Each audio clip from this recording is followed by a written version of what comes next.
Hello and welcome to Best Movie Recaps. I'm going to describe a movie called Into the Night today. Spoilers ahead. Watch out and take care. Terenzio hurries into a Brusselian airport in the first scene. He seemed to be anxious and in a rush. Most people would assume he is missing a flight, but this couldn't be further from the truth.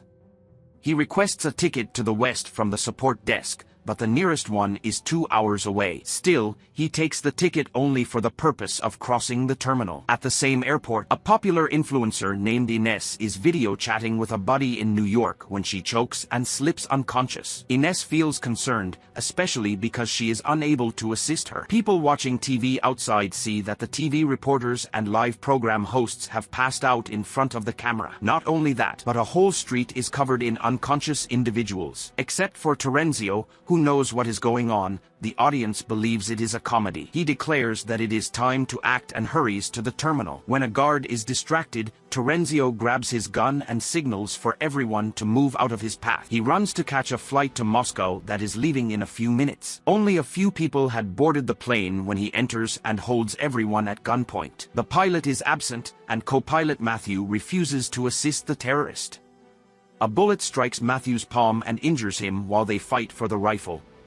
Outside, people are panicking, and flight attendant Gabriel is attempting to keep them calm. Terenzio walks from the cockpit and inquires whether there is a pilot on board. A woman called Sylvie stands up, despite the fact that she is simply a retired helicopter pilot.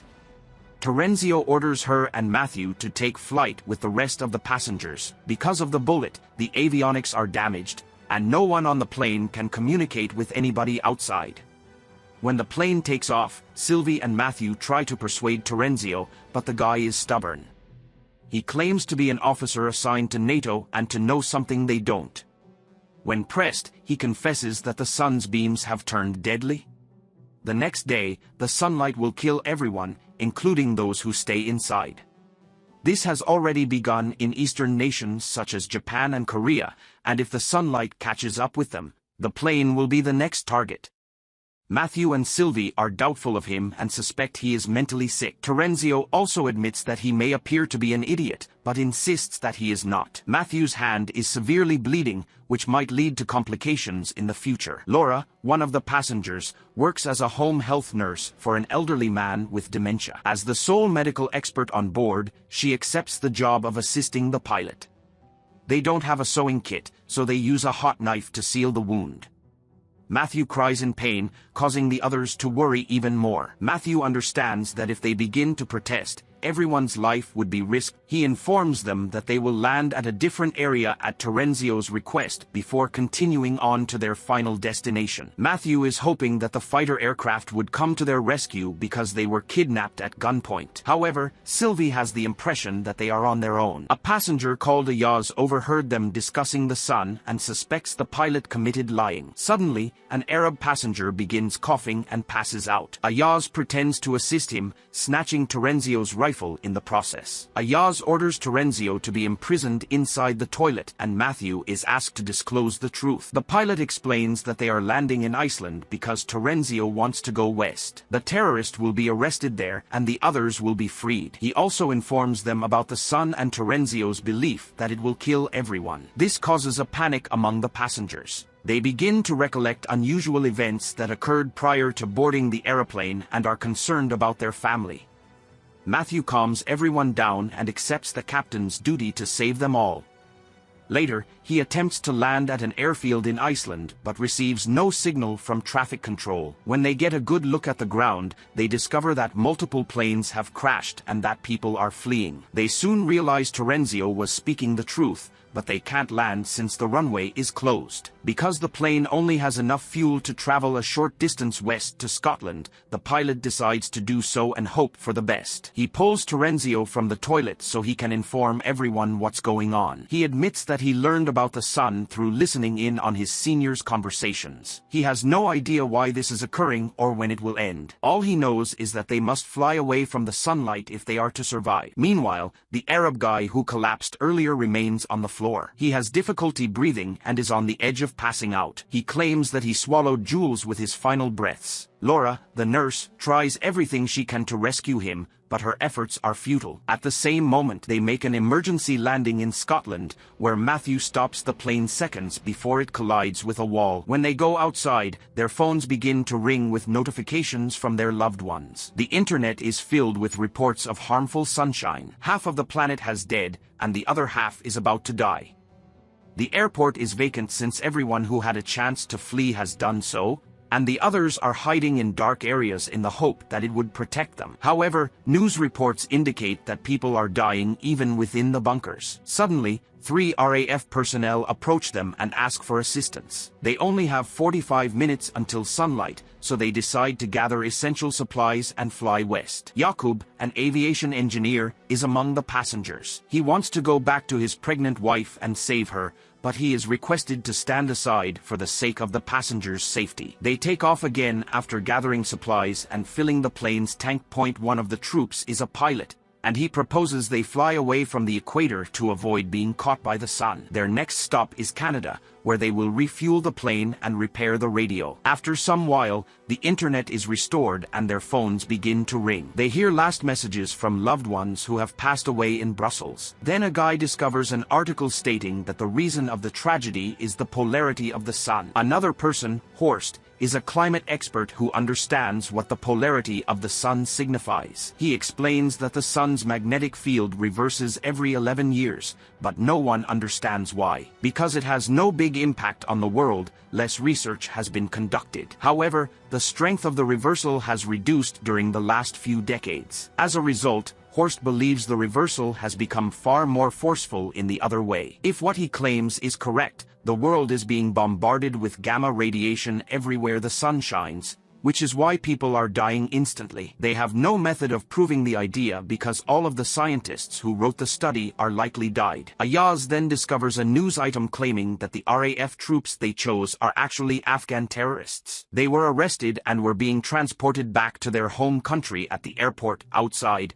one of them gets into a fight and pushes the elderly man with dementia. It kills him and earns the terrorist the passenger's contempt. Sylvie informs Mathieu of the news broadcast, and the two agree to abandon the terrorists when they get in Canada. They land a few minutes later and have 2 hours before sunrise. Several victims of the sun are spread across the city. Terrorists are instructed to hunt for radio repair items at the local store. They agree, but Gabriel and Jakub insist on joining them. The issue is that Jakub is aware of the plan, but Gabriel is not.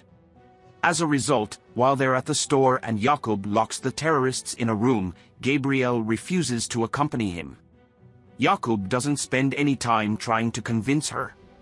He finally makes it to the airport while being followed by terrorists, but Gabrielle is left behind in the city. Without her, the plane takes off. Terrorists follow it and are able to shoot through a window. Fortunately for the passengers, it merely causes a crack, which will not shatter provided they keep a constant altitude. Dominic, a terminally sick child, is also on the aircraft. Ayaz attempts to talk to him, but his overprotective mother Zara tells him to go. They suddenly receive a radio communication from someone in Hawaii. The talk is cut short, but they believe that some survivors are still alive since they are sheltering within an underwater bunker. Mathieu wants to fly to Hawaii as soon as possible, but Sylvie believes that going there because of an unclear message is foolish. Meanwhile, Terenzio is furious that the captain has complete authority. He complains, and everyone agrees that from now on, they shall vote to make a choice. Just as things begin to calm down, numerous alarms sound, suggesting an aircraft defect. Mathieu discovers, after investigating the issues,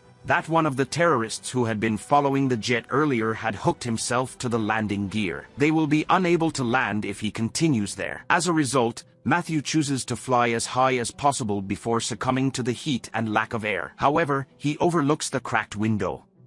It fractures due to the pressure differential, producing chaos within the plane.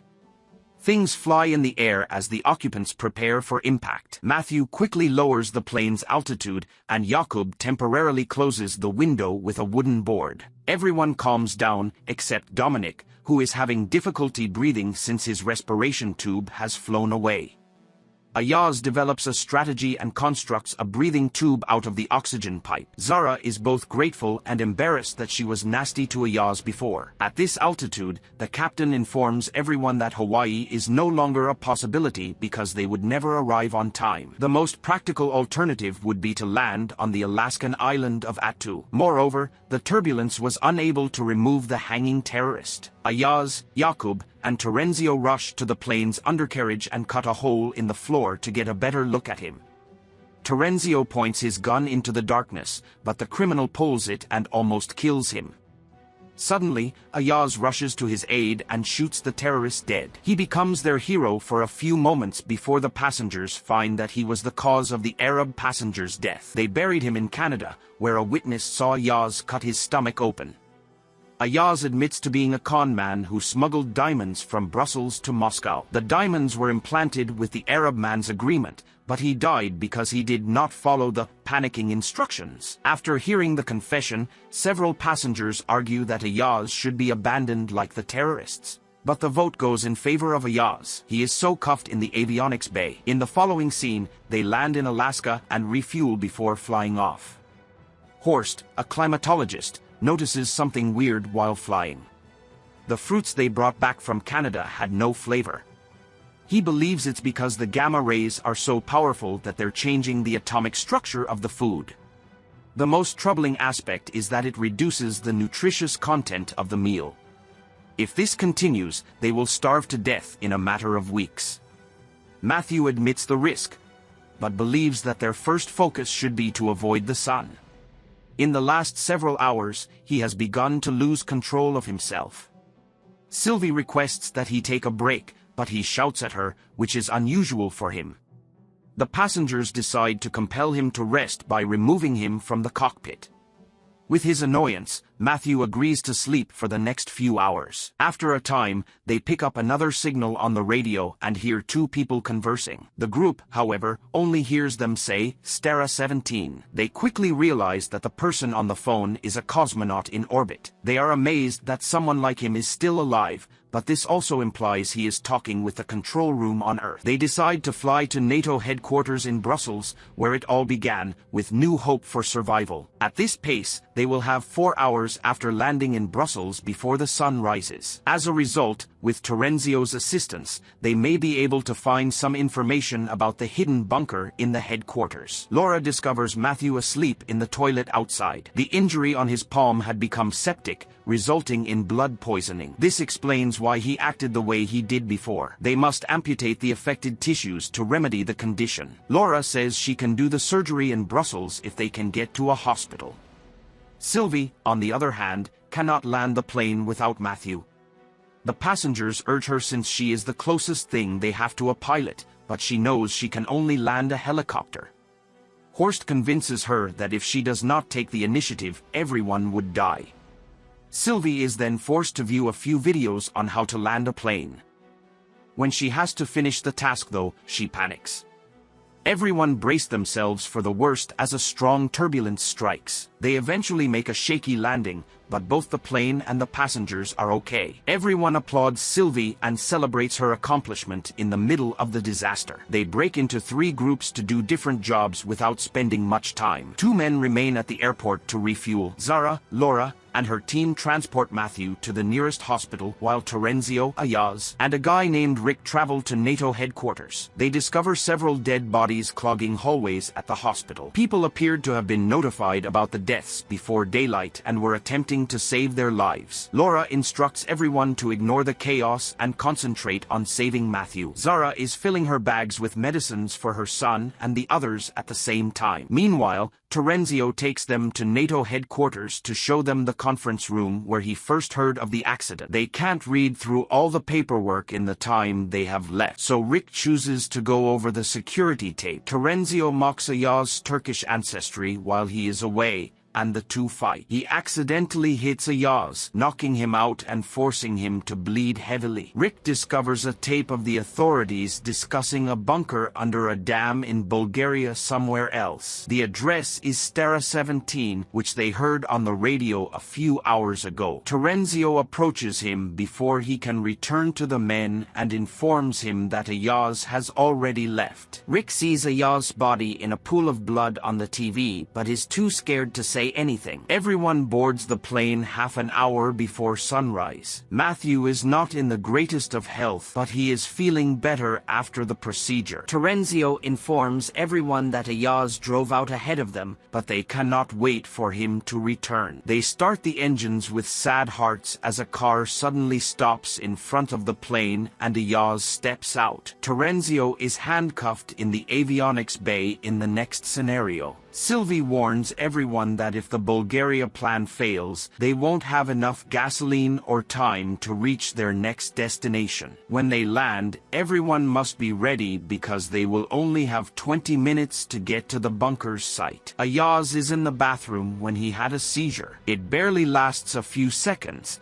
and he thinks it's because he's lost too much blood. He does not, however, inform the others. When he returns outside, he is asked what he wants to do with Terenzio. He allows the person to accompany them to the bunker since he does not want to put him to death. They arrive at a Bulgarian airport and split into two groups, each traveling in a different vehicle. Sylvie is driving the first car and leading the way, while Ayaz is driving the second. On the way, he has another seizure, leading them to crash. Sylvie makes a right at a crossroads and comes to a half-open gate. When a passenger touches it, the electricity throws him flying. Moreover, it turns out that they must keep pressing a button in order for the gate to remain open. Terenzio agrees to wait for the others while Sylvie and the others walk inside to redeem himself. Sylvie binds him to the stand before leaving so he won't betray them. It also confirms that he will be released only once the second group arrives. Ayaz and the group, on the other hand,